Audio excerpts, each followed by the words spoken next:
Tolingi Zaïr Liboke Moko, Lisanga Moko, Tatabo, Mamabo, Ekolobo, Partibo, Okonzibo.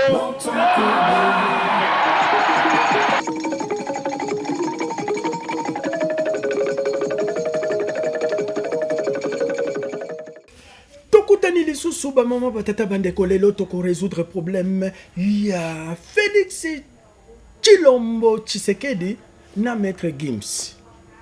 Ba mama batata bandeko bino nyoso bouti kolanda. Maître Gims a payé 150 000 euros na ba Marocain basala ba œuvre sociale na Maroc. Et puis Félix Tshisekedi a lancé opération 1 euro. Batouba fingi Félix.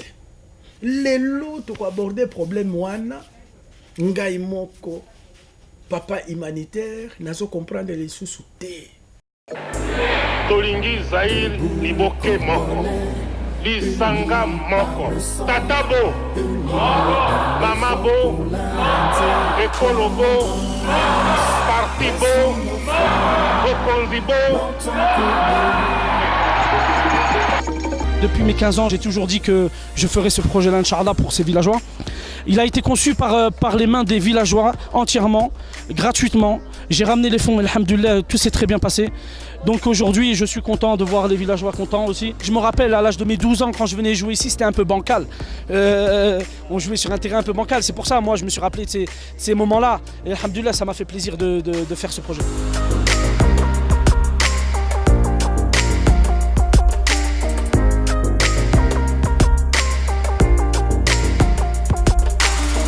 Arab Youssef, c'est mon ami tout simplement, c'est un ami, c'est un frère, donc il n'y a aucune autre raison principale, c'est parce que c'est un ami, je le soutiens et c'est une belle cause. C'est bien de faire ça ici au Maroc, vu que j'habite maintenant à Marrakech, c'est une façon pour moi de m'impliquer et de dire que voilà, je suis concerné par ce qui se passe ici. Vous avez vu tout le monde qu'il y a, tous les enfants, tout. Peut-être qu'il y a un futur Ronaldo ici, un futur Mustafa Hadji, on ne sait pas. Donc il faut donner la chance à ces gens-là.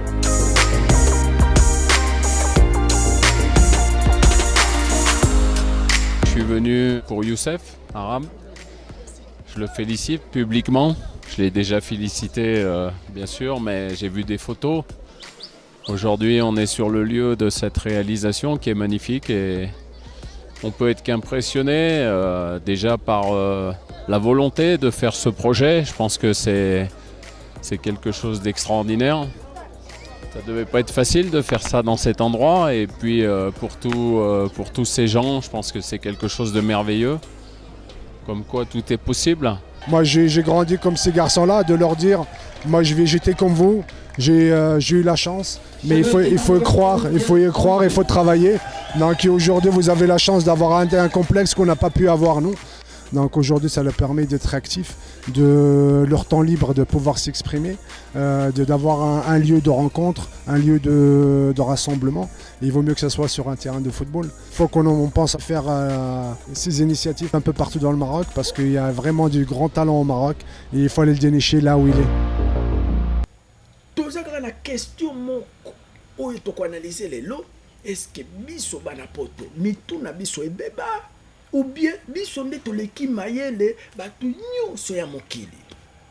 To bandana na Maître Gims, eza mbongo na ye. Mbongo ya leta te. Asala na Congo te. Aiba mbongo ya mutu moko te.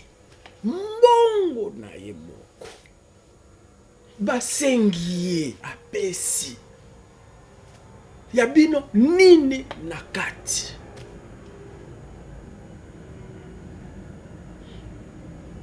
Est-ce que ba œuvre sociale au basalaka na Congo netri ba UNICEF mbongo eutaka na poto esovaka bandeko na biso ba Médecins Sans Frontières ba Amnesty International ba edaka bandeko na biso na Congo.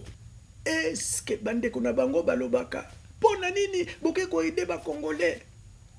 Il fallait d'abord ko aider biso. To botika ezaleli wana so ezalaki mbongo ya gouvernement vous pouvez parler mbongo na ye moko.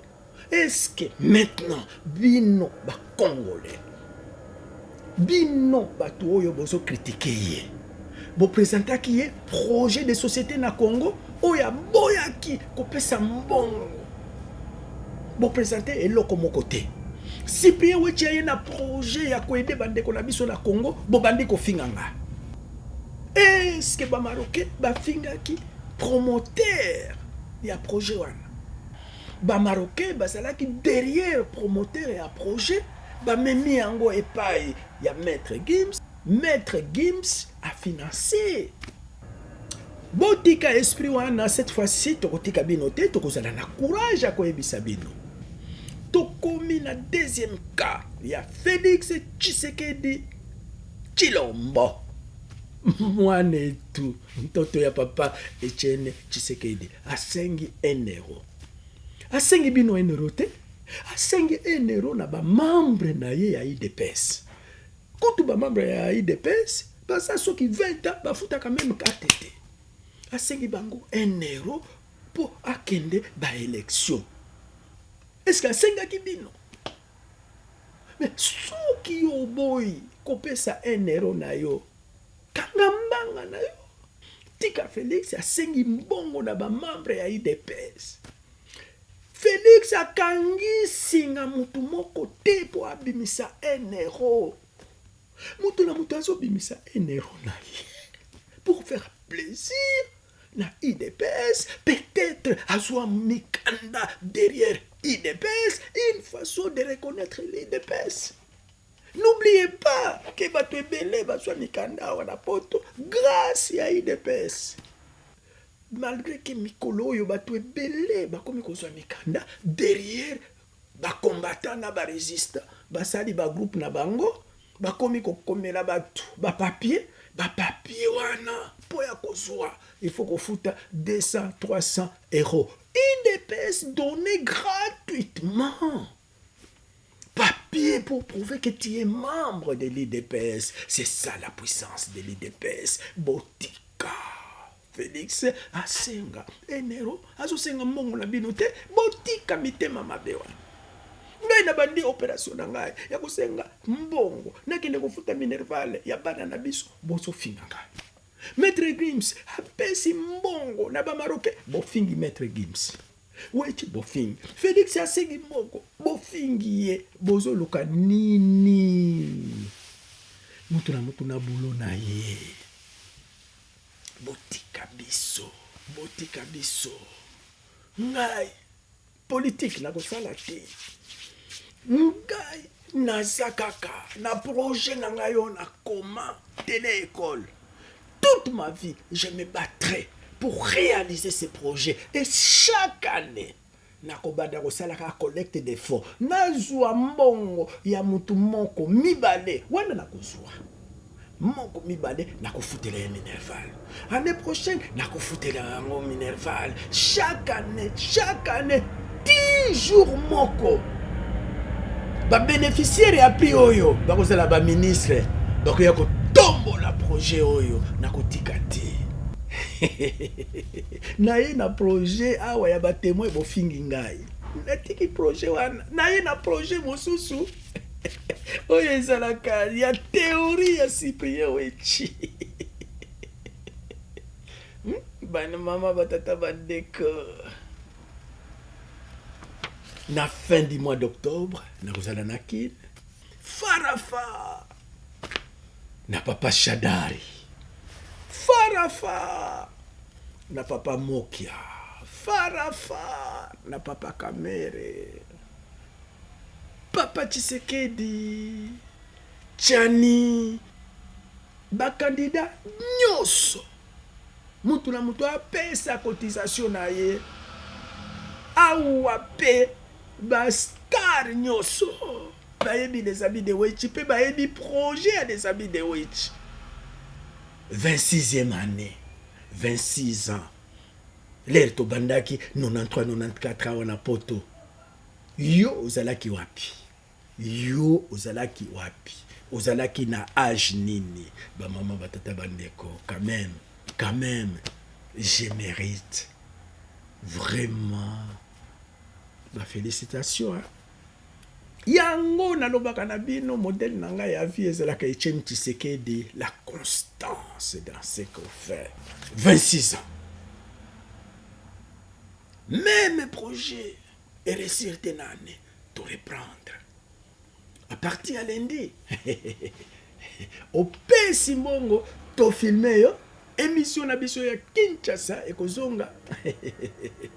Ekozonga.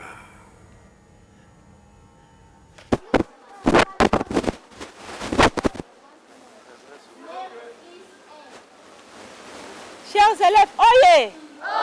EP4, oyez! Disons bienvenue à l'équipe de Weshi. Vraiment, nous sommes très contentes de vous recevoir dans notre complexe. C'est une surprise pour nous, comme c'est une action que vous avez déjà entreprise depuis 3 ans dans notre complexe. Nous vous disons encore merci et soyez les bienvenus dans notre complexe. Nous espérons que ce n'est pas la dernière fois et nous vous recevrons toujours dès que vous aurez l'occasion de passer dans ces milieux. Ils sont venus pour payer quelques frais pour les enfants qui n'ont pas eu l'occasion de payer depuis le début de l'année. Et c'est ngoté. Comme Madame la directrice l'a si bien dit, nous sommes l'ASBEL, les amis de Wechi. Je suis convaincu que nous ne sommes pas étrangers dans ces complexes, d'autant plus que ce n'est pas la première fois que nous venions ici. La dernière fois que nous sommes passés ici, c'était il y a 3 ans, en 2005. Nous sommes passés d'abord, comme nous le faisions toujours les années précédentes, congratuler certains élèves qui ont bien travaillé, mais qui n'ont pas de moyens de payer leurs frais scolaires. Et dans le cadre de nos activités, nous dénommons cela le prix de soutien. Ensuite, nous étions aussi passés dans le cadre de l'opération que nous avions mis pour la première fois en 2005. C'était l'opération Un banc pour tous. Cette opération qui consistait à pouvoir donner des bancs dans des écoles démunies en banc. La première édition, c'était à l'Epewangata, dans la commune de Kinshasa. Et la deuxième édition, ça devait être ici. Et nous sommes en train de mettre tout en œuvre pour que, dans la mesure du possible, d'ici là, nous revenions pour cette opération. Mais aujourd'hui, ce qui nous amène ici, c'est l'habituel prix de soutien. Donc nous avons aussi choisi 20 élèves parmi vous, selon les mêmes critères, ceux qui sont intelligents, mais n'ont pas payé leur aval, généralement puisque orphelins et démunis. Vous avez devant vous les 20 élèves qui ont rempli les critères que nous avons mis en place pour rétribuer les 300 et les 30 € à chacun pour leur permettre de payer leur minerval. Donc, dans cette enveloppe ici, nous avons 300 € pour ces 20 élèves. Chacun aura bénéficié 15 qui va lui permettre de pouvoir payer ce minerval de 2 premiers trimestres. Alors, tous ensemble, on va compter les 300 €. Et combien? 50. Combien? Plus 50.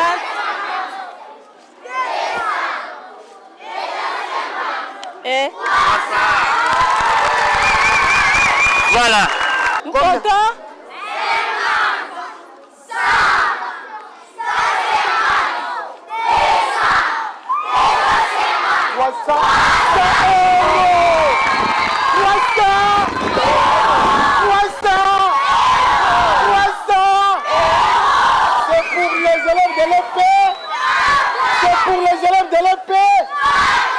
Nous les remercions, bravo!